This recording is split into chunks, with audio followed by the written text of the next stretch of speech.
Baie welkom by Vroue uit die Bybel.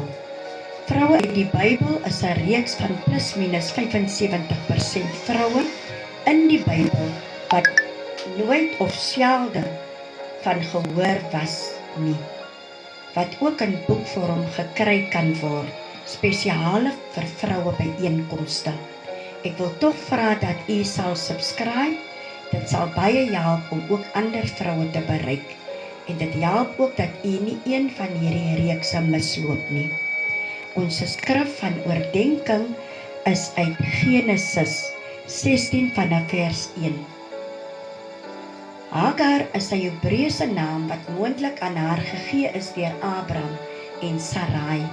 Sy was 'n Egiptiese slavin in die huishouding van Abraham onder die hand van Sarai as haar persoonlike slavin. Sy is heel waarskynlik verkry as deel van die ruimgeskenke wat Farao aan Abraham gegee het as bruidsprys vir Sarai, volgens Genesis 12 vers 16, tydens hulle verblyf in Egipte. Dit was 'n aanvaarbare praktyk in daardie tyd om slawe te gee as deel van die bruidskap van 'n ryk familie. Hagar was moontlik die geskenk van Farao met waardevolle vaardighede. In daardie tyd was slawerny 'n normale toestand en moes Hagar enige opdrag wat aan haar gegee was, uitgevoer het. Selfs die opdrag van haar meesteres om as plaasvervanger vir 'n kinderlose vrou 'n kind te baar. Sy het geen keuse gehad in die manier waarop sy gebruik was as 'n slavin nie. Die enigste keuse wat sy wel gehad het, was om te besluit hoe sy sou reageer onder die omstandighede waarin sy haar self bevind het. Daar is 2 verhale oor Hagar, beide in wedywering tussen haar en Sarai.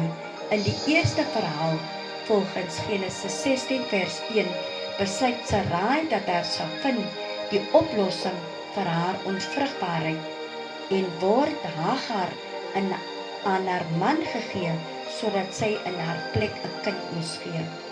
Sy het dadelik swanger geword en veragtelik en minagtend teenoor haar meesteres opgetree.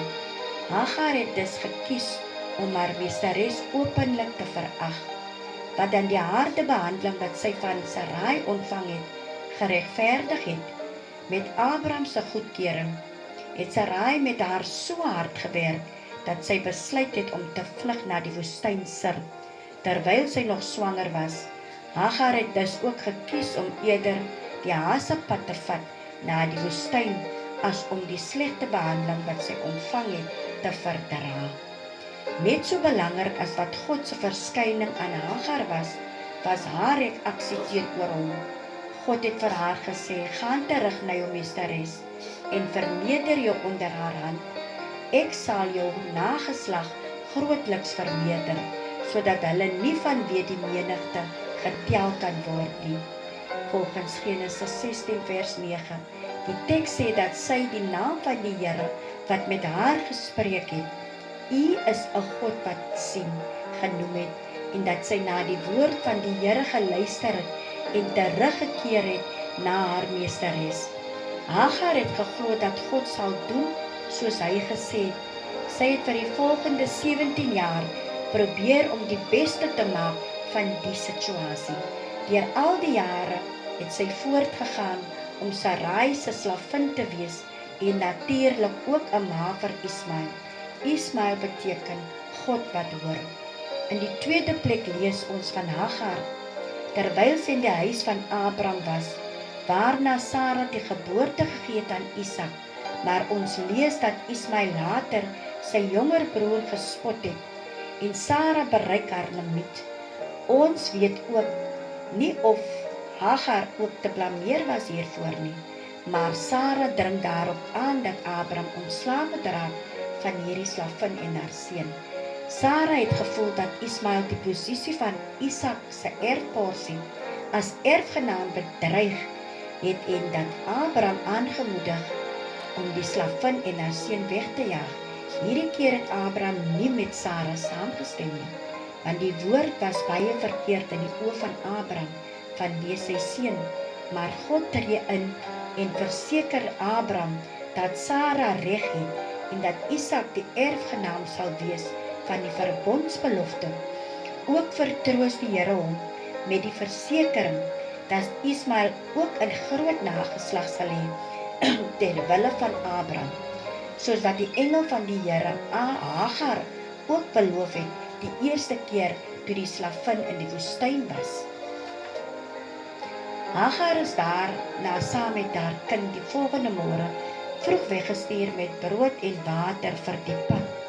En toe die water in die sak op was, het sy die kind onder een van die bosse neergewerp en geloop en op 'n afstand gaan sit, so ver as 'n boog kan skiet, want sy het gesê, ek wil die dood van die kind nie aansien nie.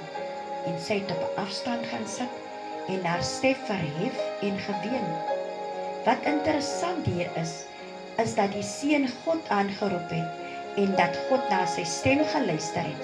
Die engel van God het met haar gepraat uit die hemel en haar berisp. Wat is dit met jou, Hagar? Wees nie bevrees nie, want God het na die stem van die seun geluister op die plek waar hy is. Sy het geweet van die belofte aan haar dat die Here ook die nageslag van Ismael grootliks sou vermeerder, maar sy het in haar moedeloosheid en met desperaatheid vergeet van hierdie belofte en wanhoopig eenkant gaan sit en geween in plaas daarvan dat sy op die Here vertrou het om vir hulle uitkoms te gee. Daarop het God haar oë geopen en sy sien 'n put en sy het geloop en die sak vol water gemaak en die seun laat drink, volgens Genesis 21 vers 19. Verder lees ons ook dat die Here met die seun was en Ismael het groot geword as 'n boogskutter in die woestyn en Hagar het vir hom later 'n Egiptiese vrou gekry om mee te trou. Hagar was 'n slagoffer van omstandighede buite haar beheer. Sy is weg uit haar vaderland en van haar familie. Sy het niemand aan haar kant gehad nie. Sy het geen ander keuse gehad as om 'n kind vir 'n ou man as erfgenaam te moes produseer nie. Sy het nêrens gehad om heen te vlug van haar harde en jaloerse meesteres nie, behalwe die woestyn in nie.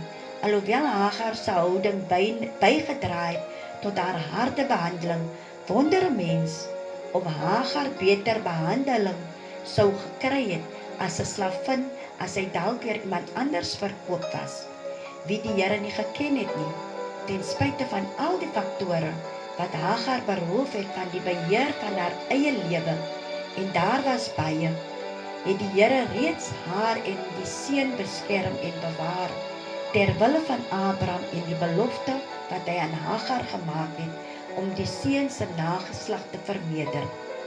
Terwyl Hagar haar meesteres verag en feitelik geen persoonlike verhouding met Abraham gehad het nie, blyk dit tog dat sy 'n goeie en liefdevolle moeder moes gewees het vir Ismael.